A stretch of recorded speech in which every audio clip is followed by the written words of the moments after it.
खुदावंद यीशु मसीह की सलामती आपके साथ हो। आज 3 सितंबर 2024 है। मत्ती रसूल की मार्फत लिखी गई इंजील मुकद्दस की आयत बाय तफसीरी मुताला को जारी रखते हुए आज हम 25वें बाब की 10वीं आयत पर गौर करेंगे और इसमें ये लिखा है, जब वो मुंह लेने जा रही थी तो दुल्हा आ पहुंचा और जो तैयार थी उसके साथ शादी के जश्न में अंदर चली गई और दरवाजा बंद हो गया। आमीन। जो लोग वक्त को जाया करते हैं, वक्त उनको जाया कर देता है। जब ये बेवकूफ कुमारियां तेल खरीदने जा रही थीं तो दुल्हा आ पहुंचा, क्योंकि वो पूरी तैयारी में नहीं थी, इसलिए अब ऐन वक्त पर वो भाग दौड़ करने शुरू हुई। लेकिन अब वक्त नहीं था। कोई बेचारी रूह बिस्तरे मर्ग पर जागती है और अपने लिए कुछ करना चाहती है, मगर इतनी अफरा तफरी और गड़बड़ होती है कि उसकी समझ में नहीं आता कि कहां से शुरू करे। ये वही बात है कि तेल जलाने का वक्त हो गया और हम खरीदने को दौड़ते हैं। आज फजल को इस्तेमाल करने का मौका है, अफसोस कि हम उसकी कदर नहीं करते। जरूर है कि हम खुदा के फजल को हासिल करके निजात और हमेशा की जिंदगी को पाएं। लिखा है कि दुल्हा आ पहुंचा। उस रोज़े अजीम को हमारा खुदावंद यीशु मसीह एक दुल्हा की तरह अपने लोगों के साथ आएगा और जो तैयार थीं उसके साथ शादी के जश्न में अंदर चली गई।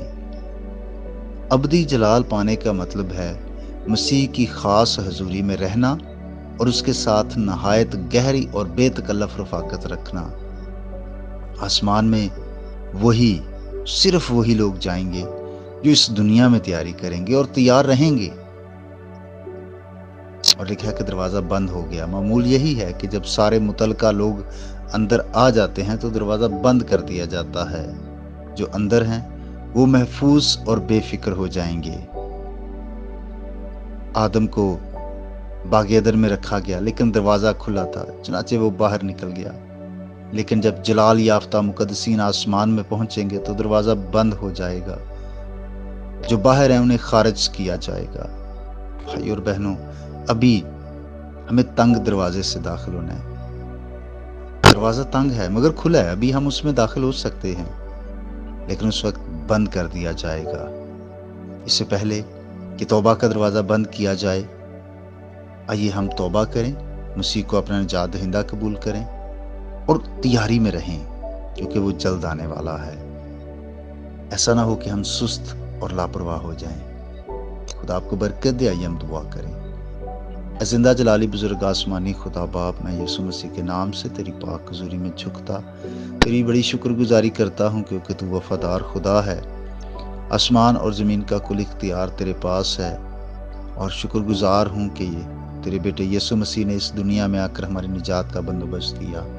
ऐ खुदा, मेरा ईमान है, बल्कि हम सब इस बात पर ईमान रखते हैं कि वो जल्द दोबारा आने वाला है। हमें तैयारी का फजल अता कर। मैं दुआ करता हूँ, ऐ खुदा, जो रूहानी तौर पर सुस्ती और काहली का शिकार है उन्हें सरगर्म कर। जो बीमार हैं मैं उनकी सेहतयाबी के लिए दुआ करता हूँ। जो फिक्रमंद हैं, परेशान हैं, किसी मुश्किल या उलझन में फंसे हुए हैं, खुदावंद उनके लिए बहाली की दुआ करता हूँ। ताजगी शादमानी के दिन आए, तेरी शुक्रगुजारी हो। वो तमाम भाई बहनें जो अपने रोज़गार के सिलसिले में या स्टडी के सिलसिले में अपने ख़ानदान से दूर हैं, दूसरे शहरों और दूसरे मुल्कों में हैं, खुदा मैं उनके लिए बरकत की दुआ करता हूँ। तेरे लोग कामयाब हों और तेरी शुक्रगुजारी करें, यीशु मसीह के नाम से, आमीन। मेरा नाम पास्टर बिशारत है और ये पैगाम आपको इवेंजेलिकल चर्च अटक की तरफ से भेजा गया। अब तक हमारा चैनल सब्सक्राइब नहीं किया तो अभी सब्सक्राइब करें और बेल आइकॉन को क्लिक करके हमारी लेटेस्ट वीडियोस के बारे में अपडेट जानें।